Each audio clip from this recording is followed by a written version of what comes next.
El asesinato existe desde tiempos inmemoriales. Y también el afán por encontrar a los asesinos. Cuando la labor detectivesca y la ciencia se unen, nacen nuevas herramientas forenses. En 1897, en Chicago, el caso de una mujer desaparecida cambiaría la manera de cazar a los criminales. Encontraron unos cuantos fragmentos de huesos muy pequeños. La cuestión era si se trataba de huesos de animales o huesos humanos. El gran avance, la antropología forense, una manera de desvelar los oscuros secretos que esconden los huesos. Los huesos nunca olvidan y siempre dicen la verdad. La antropología forense revolucionó la lucha contra el crimen, pero un siglo más tarde se enfrenta a uno de sus mayores desafíos: intentar esclarecer los horribles crímenes de un sádico asesino en serie, conocido como el payaso asesino. Asesinaría a unas 50 personas.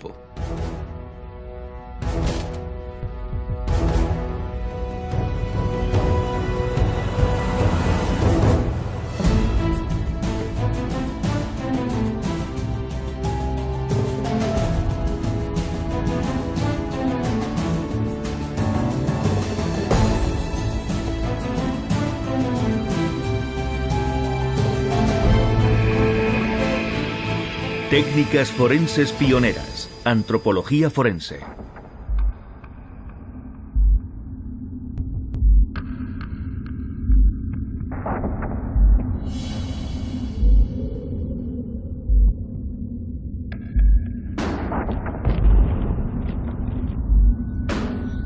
Diciembre de 1978. La policía está buscando a un adolescente desaparecido en Norwood Park Township, Illinois. Con una orden judicial en la mano, empiezan a registrar de arriba a abajo la casa de un sospechoso de la localidad. Pero lo que comienza siendo una investigación por la desaparición de un joven, pronto se convertirá en algo mucho más perturbador. Habían descubierto la guarida secreta de uno de los asesinos en serie más infames de Estados Unidos. 10 días antes, Robert Pist, un joven de 15 años, desaparece cuando se encuentra en una farmacia cercana. La madre había visto al chico en la farmacia, a donde había ido a recogerlo en coche. Él salió fuera y al cabo de un rato la madre salió a ver dónde estaba el muchacho, pero no estaba en ningún sitio, había desaparecido.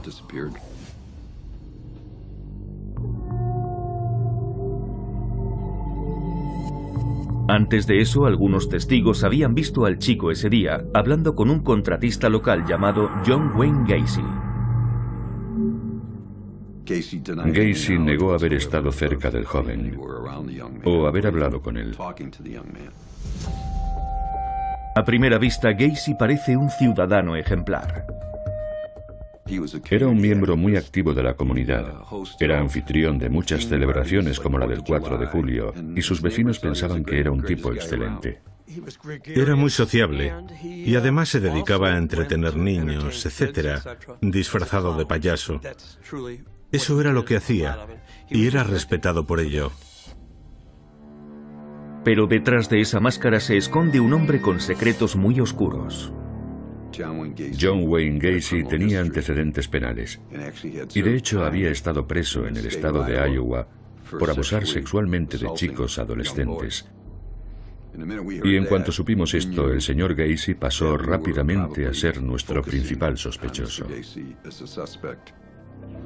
Los antecedentes penales de Gacy lo convierten en el principal sospechoso de la desaparición de Robert Pist, y la policía espera que aún no sea demasiado tarde para salvar al chico.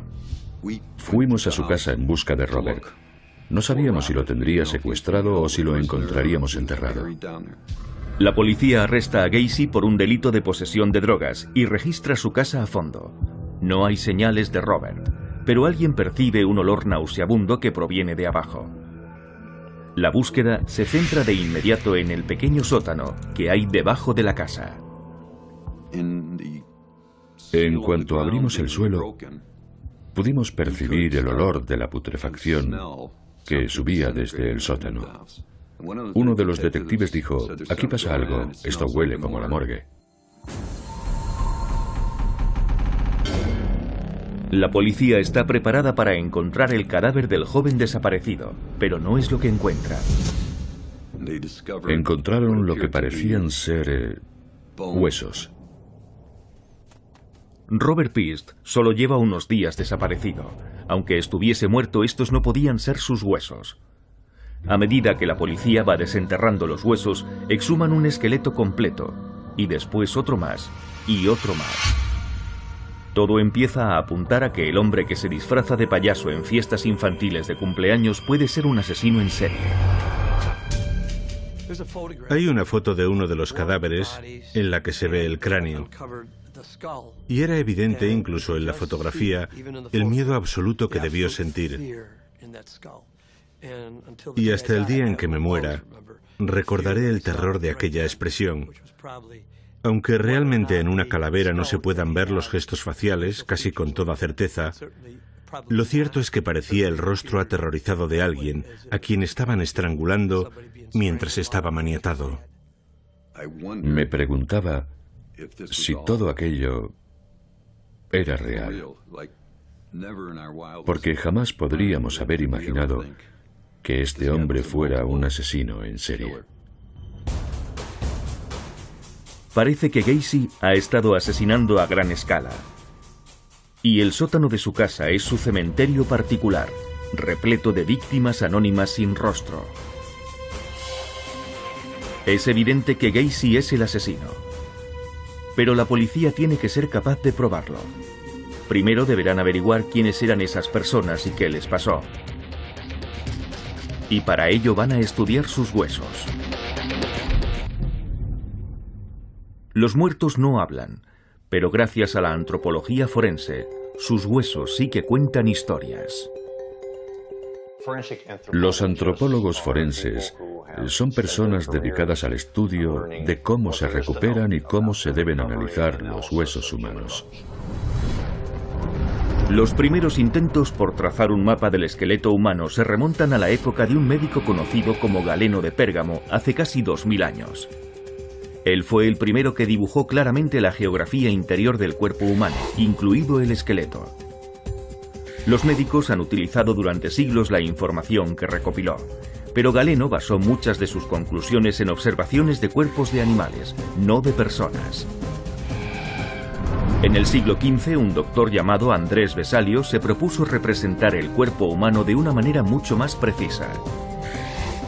Vesalio, padre de la anatomía humana moderna, diluyó los tejidos de un cadáver para poder ensamblar literalmente un esqueleto hueso a hueso en su cocina.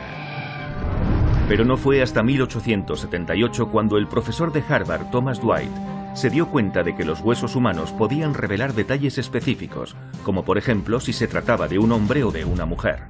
A finales del siglo XIX, estos conocimientos podrían ayudar a resolver un crimen por primera vez en la historia. Mayo de 1897. Se denuncia a la policía de Chicago la desaparición de una mujer llamada Louisa Ludgert. El marido de Louisa es Adolf Ludgert, más conocido como el rey de las salchichas de Chicago. Adolf Ludgert era uno de los mayores productores de salchichas de Chicago y su fábrica estaba al lado de su casa, en Diversey Boulevard.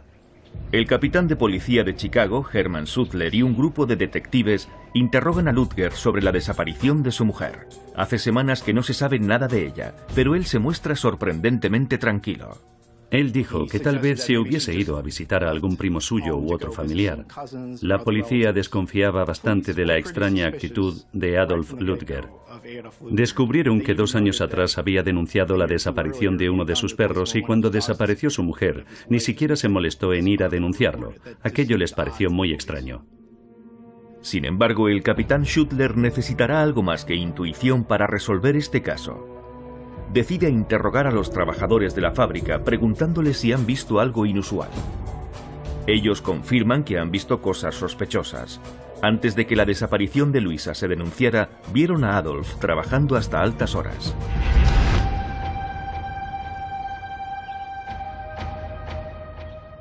Le habían visto hacer extrañas operaciones en mitad de la noche, inyectando vapor y productos químicos en unos tanques.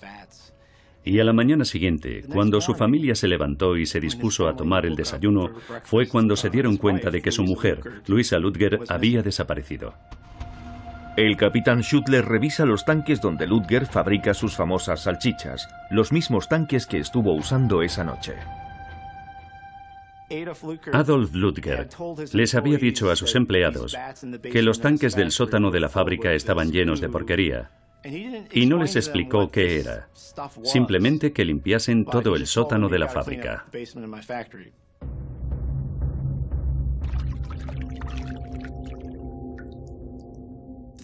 Aún quedaba un poco de ese misterioso fluido rojizo y marrón en el fondo del tanque. Cuando la policía drena los restos del fluido y raspa el fondo, encuentra algo muy inquietante. Un anillo de mujer. Es posible que alguna empleada lo perdiese mientras trituraba carne. Pero al seguir buscando entre los residuos drenados, la policía encuentra algo más. Encontraron lo que parecían pequeños fragmentos de huesos.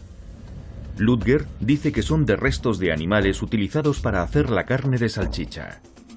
La carne se había traído desde las granjas y se había triturado para hacer salchichas en la misma fábrica de Ludger. Así que, dada la situación, no sería raro encontrar huesos de animal en los tanques. El capitán Schuttler no se lo cree. Por desgracia, no puede probarlo. No han encontrado ningún cadáver ni ninguna prueba de que se haya cometido un acto criminal. Su única esperanza, poder encontrar una manera de probar que esos huesos pertenecen a Luisa Ludger.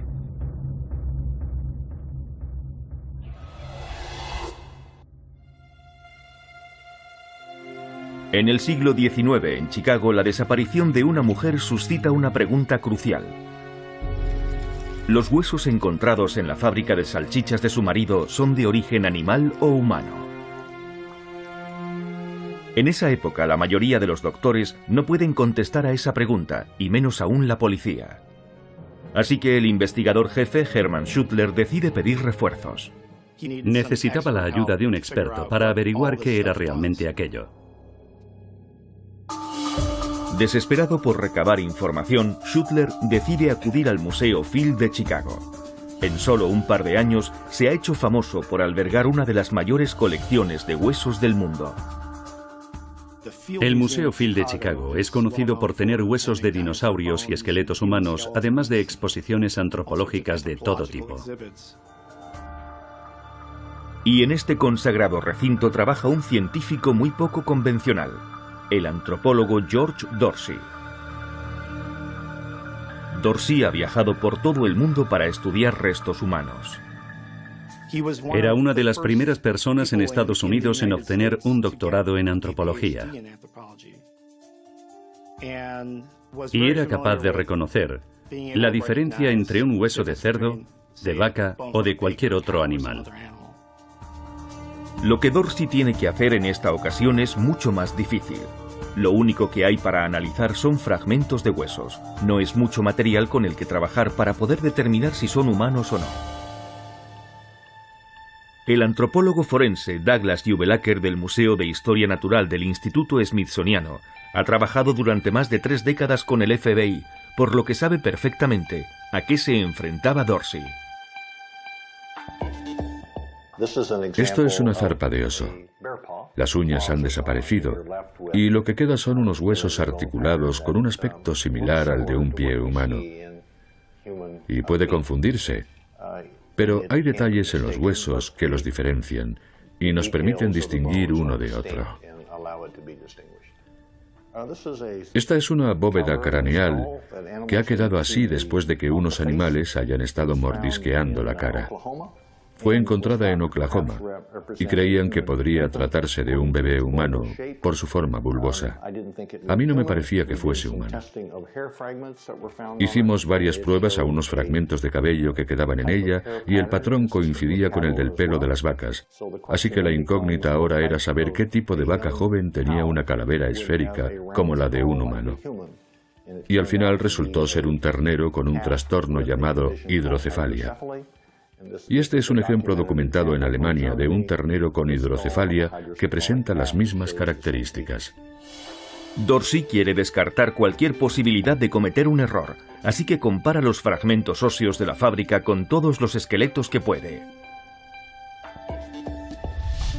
Todo, desde cerdos, vacas y, por supuesto, humanos. Cada uno de estos esqueletos tiene partes que son estructuralmente iguales a las de otros, y otras partes presentan grandes diferencias. Pero aunque Dorsey estuviera seguro de que se trata de un hueso humano, hay 206 huesos en el cuerpo humano y estos fragmentos podrían pertenecer a cualquier parte. El proceso que George Dorsey siguió fue sencillamente mirar los fragmentos óseos encontrados en la fábrica e intentar encajarlos en un esqueleto.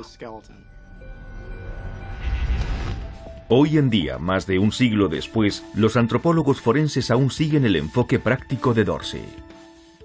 Actualmente, seguimos realizando exámenes comparativos y la apariencia del hueso, o lo que nosotros llamamos morfología, constituye un componente importante de nuestra estimación. Después de estudiar minuciosamente cada fragmento y compararlo con cientos de esqueletos, Dorsey consigue finalmente identificar los huesos. Llega a la conclusión de que algunos fragmentos son de un dedo del pie, de una costilla y de un fémur, pero no alberga ninguna duda acerca de su origen.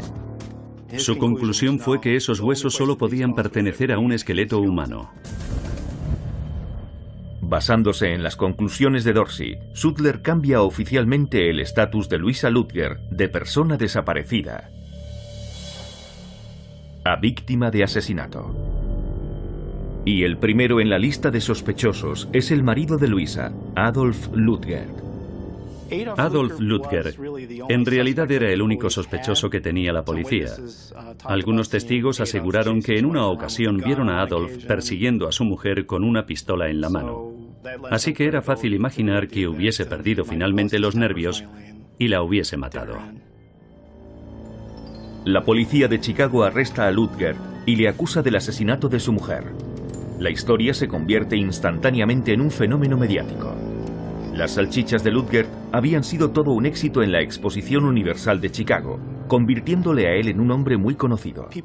Cuando alguien poderoso es acusado de un crimen, siempre despierta un gran interés en la opinión pública, pero quizá lo más llamativo era la truculencia del método que supuestamente había utilizado para librarse de ella, y el misterio de si realmente había sido asesinada.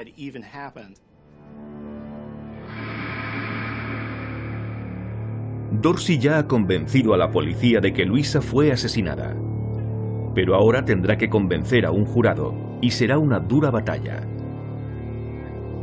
Es un caso de asesinato sin cadáver y sin testigos oculares. Por primera vez en la historia, los fiscales esperan encerrar a un despiadado asesino, con solo unos fragmentos de hueso como prueba.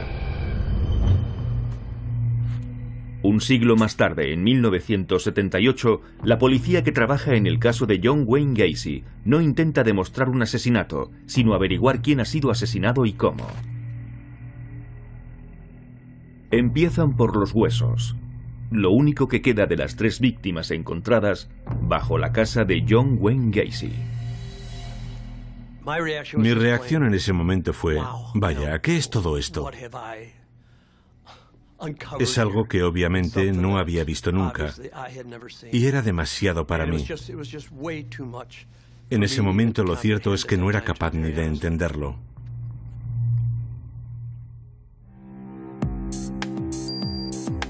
El detective jefe, Joe Kosenczak, interroga a Gacy acerca del espeluznante descubrimiento. Y sorprendentemente, Gacy empieza a contar que atraía a chicos jóvenes a su casa, que los ataba o los maniataba y después los estrangulaba. Pero se muestra evasivo. no quiere confesar cuántas víctimas murieron a manos suyas ni quiénes eran. Gacy solo nos contó lo que quería que supiéramos. En un momento dado, llegó a decirnos que nunca podríamos probar nuestras acusaciones, porque su casa estaba construida sobre un cementerio indio. Esto era en gran medida su defensa. De verdad pensaba que nunca podríamos probarlo. Pero la ciencia forense ha evolucionado mucho desde los tiempos del rey de las salchichas. A finales de la década de 1970, los antropólogos forenses pueden hacer mucho más que simplemente distinguir un animal de una persona. Son capaces de determinar el sexo, la estatura, la edad aproximada y las heridas que han sufrido. Una de las leyendas vivas de este campo es el antropólogo forense Dr. Clyde Snow. Snow ayudó en la identificación de los restos de Tutankamón y del nazi Joseph Mengele, el ángel de la muerte. Ahora se enfrentará a su mayor desafío: ponerles nombre y cara a los huesos encontrados bajo la casa de John Wayne Gacy. Y solo es el principio. Hoy la policía ha encontrado 4 cadáveres más bajo la casa de John Wayne Gacy. Cada día que pasa, el examinador médico anuncia el descubrimiento de más esqueletos. Literalmente, el agujero del pequeño sótano se hacía cada vez más grande. Los días eran cada vez más largos y el crimen parecía ser cada vez de mayor magnitud. La excavación se completa tras 2 meses. En total se encuentran 29 víctimas. La policía tiene ahora pruebas suficientes como para encerrar a Gacy para siempre, pero aún sigue intentando construir el rompecabezas de toda la matanza. Fue la primera vez que se le pidió a un antropólogo forense que examinase tantos cadáveres, tantas víctimas pertenecientes a un mismo caso. Hay tantas víctimas que identificarlas a todas podría llevar meses o incluso años. Así que lo primero que se propone la policía es hacer un seguimiento de los crímenes de Gacy y determinar si hay un hilo común.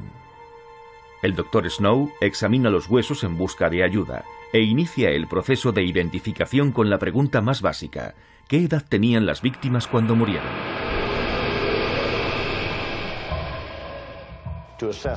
Para calcular la edad a la que ha muerto un joven, los antropólogos forenses se ayudan del tamaño de los huesos, que da algunas pistas sobre la edad.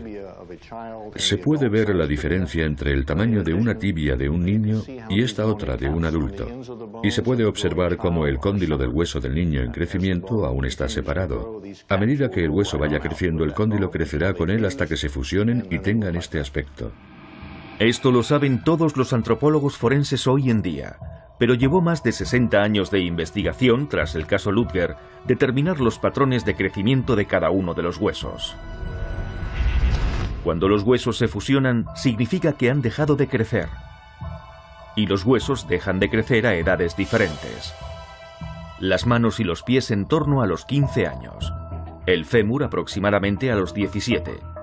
Y la clavícula, el hueso que más tarde deja de crecer, en torno a los 28 años. Cuando Snow comprueba las clavículas de los esqueletos encontrados debajo de la casa, ninguna de ellas está completamente desarrollada. La primera pieza del rompecabezas del proceso de identificación ya se ha colocado. Ninguna de las víctimas tenía más de 30 años. La siguiente pregunta es: ¿de qué sexo son las víctimas de Gacy? Lo primero que hará ahora el Dr. Snow es analizar el tamaño y la forma del fémur, el hueso del muslo. La cabeza del fémur, que es la parte que se encaja en la pelvis, suele ser mucho más grande en hombres que en mujeres. Este es un indicador muy fiable para saber si un esqueleto pertenece a un hombre o a una mujer. Los antropólogos forenses pueden fijarse también en otros huesos en busca de pistas, como la pelvis. Las mujeres suelen tener la pelvis más ancha y redondeada para facilitar el parto. Y no solo la pelvis, también hay diferencias entre los cráneos de los adultos. Los hombres, por ejemplo, tienen el arco superciliar muy marcado y se encuentra aquí, encima de los ojos. También tienen la apófisis mastoide más grande, que es este hueso abultado detrás de la oreja. Hay bastantes diferencias, ya que el esqueleto femenino es más grácil, más delicado. La policía ha recuperado casi todos los huesos de los esqueletos, por lo que el Dr. Snow tiene suficientes indicadores como para confirmar el sexo de cada víctima. Teniendo en cuenta estos huesos, el perfil de la víctima de Gacy va quedando cada vez más claro. No son solo jóvenes, también son todos varones, como el chico que desapareció de la farmacia. Ahora el Dr. Snow está buscando indicios que le permitan determinar la ascendencia. Las características étnicas son menos concluyentes que las que indican el sexo o la edad, pero pueden dar pistas. Estas diferencias se reflejan en la forma del cráneo. Y Snow comprueba que todos los cráneos tienen unas características muy similares. Cavidades nasales estrechas y triangulares, mandíbulas poco protuberantes y pómulos poco pronunciados. Todas estas señales indican que los esqueletos pertenecen a caucásicos. La policía cree que todos los restos encontrados en la casa de John Wayne Gacy son hombres blancos, adolescentes o rondan los 20 años. Y están seguros de que no se trata de un cementerio indio. Los 29 cuerpos encontrados en este sótano han sido depositados aquí en los últimos años. Pero ¿quiénes eran? ¿Y de dónde son? El payaso asesino John Wayne Gacy no quiere decirlo, así que la policía debe investigar los huesos para conseguir respuestas. Los investigadores han encontrado 9 cadáveres en 3 días de búsqueda en la casa de John Wayne Gacy, en las afueras de Chicago. Esperan encontrar al menos 4 cadáveres más al día en lo que queda de semana. Basándose en los huesos encontrados en el sótano de la casa de John Wayne Gacy, el antropólogo forense Clyde Snow ha determinado el perfil de las víctimas del asesino en serie: joven, blanco y varón. Pero ¿quiénes son las víctimas? Las familias deben estar en algún lugar esperando noticias de ellos, así que la policía intentará obtener más respuestas, y para ello pide al Dr. Snow que vuelva a analizar los huesos. Los huesos nunca olvidan y siempre dicen la verdad. Sin embargo, cuando nos hablan, cuando nos cuentan sus historias, algunos son bastante lacónicos. A veces no sacamos demasiada información de un esqueleto. Y otras veces son como esas personas que no se callan nunca. En el tribunal, los fiscales quieren ser capaces de demostrar exactamente cómo Gacy mató a sus víctimas. Gacy ha admitido que estranguló a algunos de ellos, pero no es precisamente un testigo creíble. Por eso el Dr. Snow comprueba un hueso del cuello en particular, el que controla el movimiento de la lengua. Es un pequeño hueso con forma de herradura que está en la garganta, el hioides. Y este hueso se suele romper con mucha frecuencia cuando se produce un estrangulamiento. También se puede romper a causa de un golpe, ocasionalmente, o incluso por ahorcamiento. Pero la mayoría de las veces se debe a un estrangulamiento. Basándose en el estado en que se encuentra la mayoría de los hioides de estos esqueletos, Snow encuentra ahora evidencias irrefutables de que ese es el horrible método empleado por Gacy para asesinar a sus víctimas. Su método habitual era ponerles una soga al cuello y retorcerla hasta que se asfixiaban. Los chicos no tuvieron ninguna oportunidad de salvarse. La presencia del hioides roto confirma que muchas de las víctimas de Gacy fueron estranguladas. Pero la policía sigue sin saber quiénes son. Los archivos de la policía de Chicago están repletos de jóvenes fugados de casa que nunca se han encontrado, y algunas de las víctimas de Gacy podrían ser de otras ciudades. Por suerte, el perfil antropológico facilitado por Snow ha ayudado ya a la policía a reducir el número de posibles candidatos. Comparaban sus datos con los perfiles de personas desaparecidas para poder identificar a posibles candidatos. La policía está recibiendo muchas llamadas de personas que quieren saber si su hijo o hermano han sido identificados como uno de los muertos. Va a ser un proceso largo y lento. Pero como aún no existían los análisis de ADN y al no haber piel en los dedos para tomarles las huellas, solo hay una herramienta forense para identificar a las víctimas: sus dientes. Al igual que los huesos, los dientes pueden dar mucha información, por ejemplo la edad. Los patrones de erupción y desgaste dentarios pueden indicar con claridad cuántos años tiene alguien. Esta es la mandíbula inferior de un niño pequeño, y solo con mirar el grado de formación de los dientes se puede calcular la edad con más exactitud que midiendo la longitud de los huesos.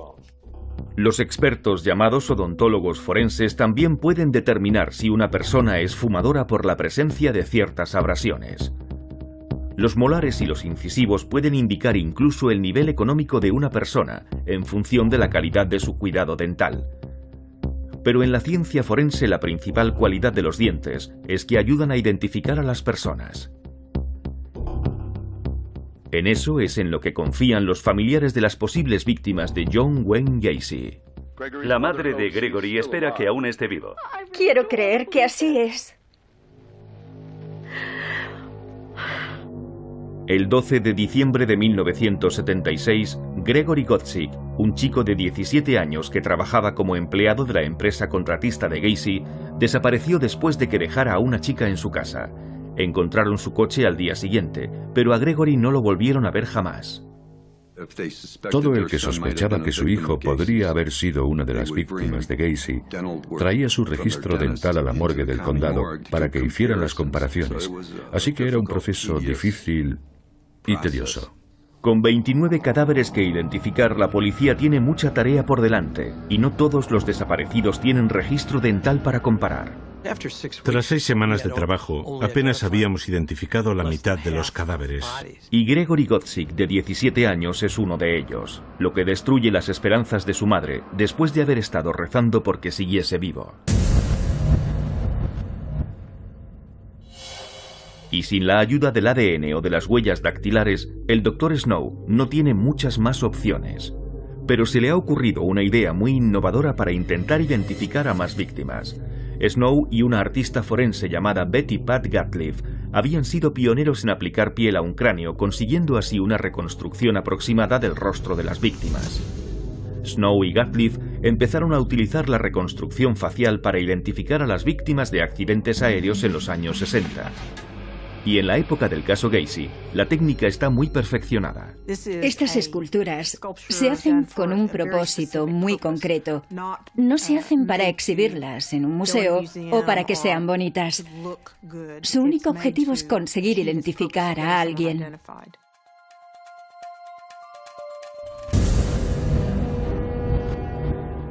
Cada cráneo da pistas de cómo era la carne que lo recubría, dónde estaban los ojos y el tamaño que tenían la nariz y la boca.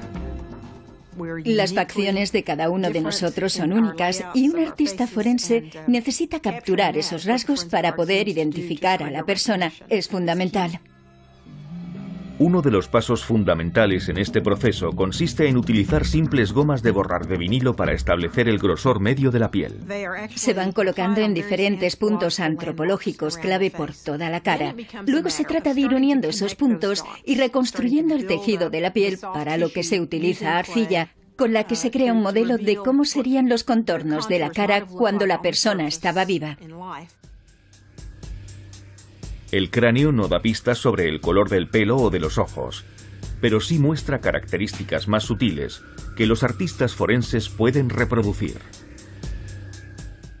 La gente tiende a pensar que se reconoce a alguien por los ojos o por detalles concretos, pero en realidad lo que recordamos realmente es la distribución de los rasgos faciales.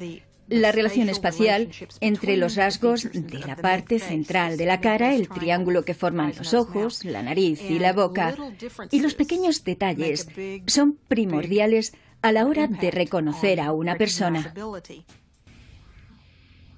Ahora, por fin, la policía ha podido poner rostro a 9 de las víctimas de Gacy que estaban sin identificar, pero ¿podrán ponerles nombre? Poco después publican las imágenes en los medios de comunicación con la esperanza de que alguien en algún lugar pueda reconocerlos. En el caso Gacy, la policía al menos contaba con esqueletos completos y pruebas fiables de que se trataba de un asesino en serie. Pero 100 años antes, todo lo que tiene la policía son unos fragmentos óseos y la denuncia de una mujer desaparecida. Aún no hay prueba de que Louisa Ludgert haya sido víctima de un asesinato, ni de que el famoso rey de las salchichas de Chicago la haya matado. En términos legales había una cuestión clave llamada corpus delicti, cuerpo del delito, según la cual, para poder acusar a alguien de un crimen, antes se debe haber probado que el crimen se ha cometido. Así que la primera pregunta es, ¿ha habido un asesinato? Y había gente en Chicago, Adolf Ludger entre ellos, que aseguraba que no se había cometido ningún crimen, que Louisa Ludgert se había ido. El antropólogo George Dorsey cuenta una historia muy diferente. Él cree que Louisa fue asesinada y está intentando probarlo sirviéndose de unos cuantos fragmentos óseos, algo que nunca se ha hecho hasta ahora. Este es el primer juicio en el que un antropólogo testifica como perito. Tuvo una enorme repercusión mediática. Muy parecido a lo que pasó en el juicio de Casey Anthony o en el caso de O.J. Simpson. Había una cobertura total las 24 horas del día. Los periódicos publicaban ediciones extra. Miles de personas iban al tribunal para intentar ver el juicio. Todo el mundo quería verlo, por lo que la sala estaba siempre a rebosar. Y cuando George Dorsey testificó, resultó muy creíble y muy conveniente cuando aseguró que los restos de huesos pertenecían a diferentes partes de un esqueleto humano. Y entonces Dorsey va un paso más allá. Teniendo en cuenta el tamaño de todos los huesos en conjunto, el fémur, la costilla y el dedo del pie, se da cuenta de que todos son más pequeños que el tamaño medio de los de un hombre. Su conclusión: los huesos pertenecen a una mujer. Y Louisa Ludgert era una mujer de estatura pequeña. Los abogados defensores interrogan a Dorsey, pero por más que intentan confundirle, no consiguen que cambie sus argumentos. Los fiscales han hecho un trabajo muy persuasivo, pero solo se basan en pruebas circunstanciales y en las conclusiones de un antropólogo que nunca ha testificado en un caso criminal. Así que la defensa recuerda a los miembros del jurado que se trata de la opinión de un solo experto. La defensa sigue insistiendo en lo mismo, intentando crear dudas en los miembros del jurado. Los abogados de Ludgert contrarrestan entonces el testimonio estrella de la acusación trayendo a su propio experto, el Dr. Walter Allport, profesor de anatomía de la Universidad de Northwestern, y después de examinar algunos de los fragmentos de la costilla llega a unas conclusiones muy distintas. El Dr. Allport analizó los mismos huesos que había estudiado George Dorsey y dijo que pertenecían a un cerdo. Las costillas de los cerdos y las de los humanos tienen características similares, por lo que la opinión de Allport es más que plausible. Como ocurre hoy en día, en el estrado de los testigos había expertos con opiniones enfrentadas. Si el jurado cree en los argumentos de Dorsey, el rey de las salchichas pasará entre rejas mucho tiempo. Pero si no le creen, un acusado de asesinato será puesto en libertad. A comienzos del siglo, la mujer del rey de las salchichas de Chicago se supone que está muerta, y estos fragmentos óseos son las pruebas clave contra su supuesto asesino, su propio marido. ¿Pero los huesos son humanos o no? El antropólogo George Dorsey, cuyo trabajo consiste en el estudio de los huesos, responde afirmativamente y ha comparado metódicamente los huesos con decenas de huesos de otras especies de animales para demostrarlo. El profesor de anatomía, Dr. Walter Allport, insiste sin embargo en que puede determinar el origen de estos fragmentos óseos simplemente observándolos. Así que los fiscales deciden someterle a una prueba. Le llevaron varias muestras de huesos durante los interrogatorios. Se los dieron, él los miró y dijo que eran de un perro.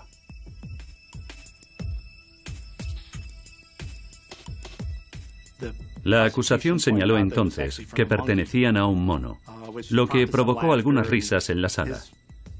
Su manera de intentar enmendar su error fue decir, bueno, tal vez sea un mono perro. En ese momento, probablemente el jurado estuviese pensando, este hombre no sabe de lo que está hablando, así que aquello minó realmente la versión de la defensa sobre el origen de los huesos. La defensa de Ludgert parece endeble, pero la carga de la prueba está aún por demostrar. Sí, Es posible que se trate de huesos humanos, pero Dorsey todavía no ha probado que alguien haya sido asesinado, al menos por ahora. Dorsey ya ha dejado claro que algunos de los fragmentos óseos provienen del dedo de un pie.